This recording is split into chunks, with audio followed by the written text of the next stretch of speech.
안녕하세요. 저번 영상에서 팔머 오르빗 11을 소개하면서 단점으로 히스 노이즈를 언급했었는데요. 오늘은 히스 노이즈를 포함해서 이 제품을 좀 더 파헤쳐 봅시다. 시작합니다. 먼저 히스 노이즈부터 얘기해 볼게요.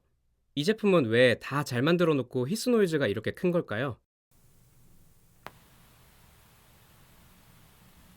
사실 정확하게 왜 그런지는 저도 모릅니다. 그래서 그냥 스피커 관상법으로 한번 살펴보겠습니다.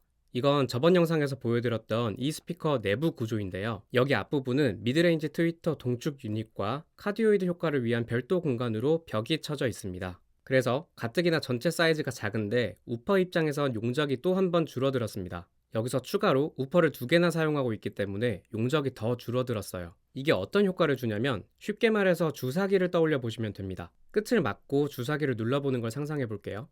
이때 직경이 똑같지만 길이가 다른 경우라면 길이가 짧은 주사기일수록 누르기가 빡빡하고 힘들어지는데요. 이게 바로 내부 공기의 최적 차이 때문이에요. 우퍼도 마찬가지로 사용할 수 있는 공기 최적이 적어질수록 똑같이 움직이기 위해선 더 큰 힘이 필요합니다. 그런데 아까 말씀드렸다시피 이 스피커는 우퍼 크기에 비해 내부 용적이 굉장히 작은 편입니다. 그러면 충분한 출력을 내기 위해, 그러니까 충분히 크게 움직이기 위해선 그만큼 힘이 많이 필요했을 거예요. 그만큼 내부 앰프 출력에 많은 걸 기대할 수밖에 없었을 거라고 생각합니다. 결과적으로 이 스피커는 피크 기준 총 1000W 출력의 앰프를 장착했다고 하는데요. 높은 출력을 위주로 세팅하다 보니 노이즈는 어느 정도 포기해야 했을 거예요. 아마 이게 가장 큰 원인이었을 것 같습니다. 물론 큰 출력을 내면서 동시에 노이즈도 작은 앰프를 사용했다면 더 좋았겠지만, 그러면 우리가 이 제품을 이 가격에 만나지 못했을 거예요. 합리적인 가격으로 제품을 제공하면서 어쩔 수 없이 타협했던 지점이 아닐까 싶습니다. 이제 다시 측정 데이터를 보겠습니다.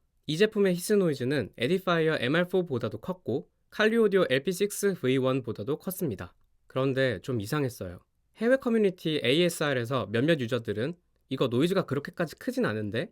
심지어 아예 안 들린다는 분들도 계셨거든요.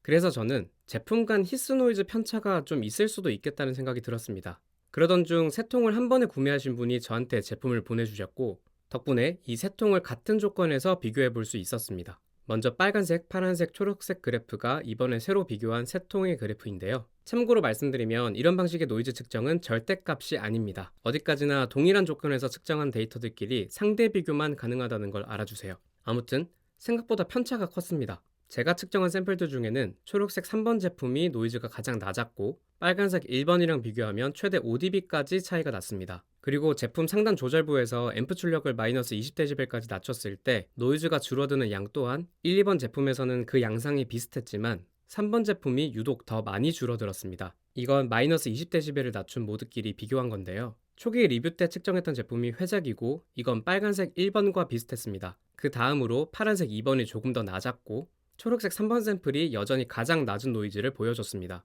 결과적으로 히스 노이즈 자체가 꽤 편차가 있었습니다. 그래서 먼저 구매하셨던 사용자들 사이에서도 노이즈에 대한 의견이 서로 차이 났던 게 아닐까 싶습니다. 제가 측정한 샘플이 겨우 4대에 불과하기 때문에 이 정도 편차라면 이보다 노이즈가 더 큰 샘플도 그리고 더 작은 샘플도 존재할 가능성을 배제할 순 없습니다.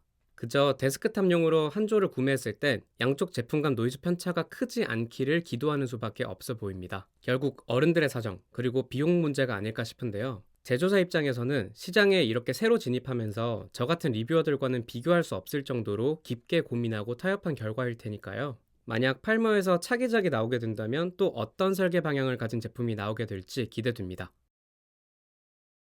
스펙 시트를 보니 최대 출력은 피크 기준으로 116dB이라 나와 있습니다. 앰프 출력에 힘을 많이 준 것도 그렇고 고출력이 이 스피커의 특장점 중 하나로 보입니다. 그렇다면 이 출력이 저음까지도 그대로 유지될까요? 저는 1kHz에서 76dB SPL 출력을 기준으로 스피커를 세팅하고 출력을 2dB씩 높여가며 최대 102dB 출력까지 우퍼를 테스트해봤습니다.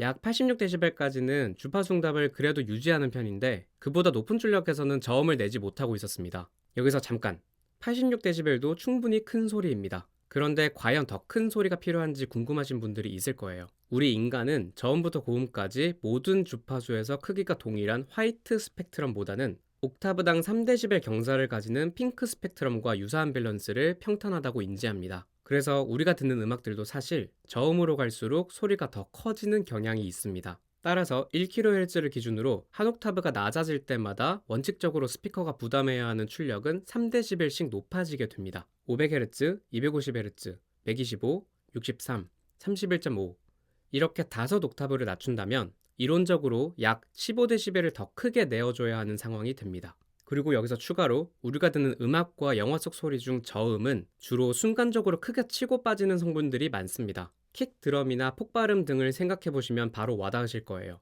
그러니까 실제로 소스를 충실하게 재생해 주려면 스피커가 저음을 생각보다 크게 내어줄 수 있는 여유가 있어야 합니다. 다시 오르빗 11로 돌아와 보겠습니다. 1kHz 기준 88dB부터 저음 응답이 눈에 띄게 감소하기 시작합니다. 그렇게 점점 줄어들어서 102dB를 출력한다고 생각하면 저역 하한이 약 60Hz밖에 되지 않습니다. 지금 보여드리는 이 그래프를 76dB 응답 기준으로 다시 정리하면 이렇게 컴프레션 정도를 직관적으로 살펴볼 수 있는데요. 약 30Hz 부근을 중심으로 컴프레션이 가장 적극적으로 발생하고 있습니다. 그리고 이 대역은 스피커 주파수 응답에서 저음이 가장 강조된 곳과 일치합니다. 그러니까 제조사가 주파수 응답을 최대한 넓게 세팅하기 위해서 이 주파수를 중심으로 EQ 부스트를 가장 적극적으로 튜닝하지 않았을까 싶습니다. 이 부분에 대해서 여러 가지로 생각해 볼 수 있는데요.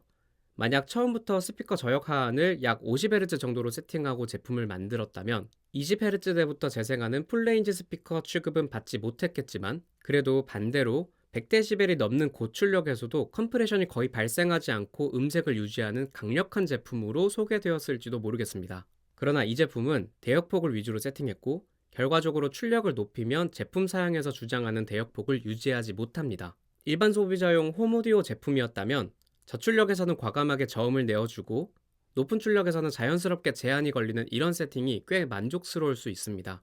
하지만 프로 스튜디오 모니터로 판매되는 제품이라면 저는 리뷰어로서 좀 더 엄격한 잣대를 들이밀게 되더라고요. 이 크기의 제품에 그렇게 낮은 서브 베이스까지 기대하는 소비자는 많지 않을 것이라고 생각하기 때문에 오히려 대역폭을 조금 더 보수적으로 세팅하고 고출력에서도 흔들리지 않는 성능과 내구성을 전면에 내세웠으면 어땠을까 싶은 아쉬움이 남습니다. 영상 시청해주셔서 감사합니다.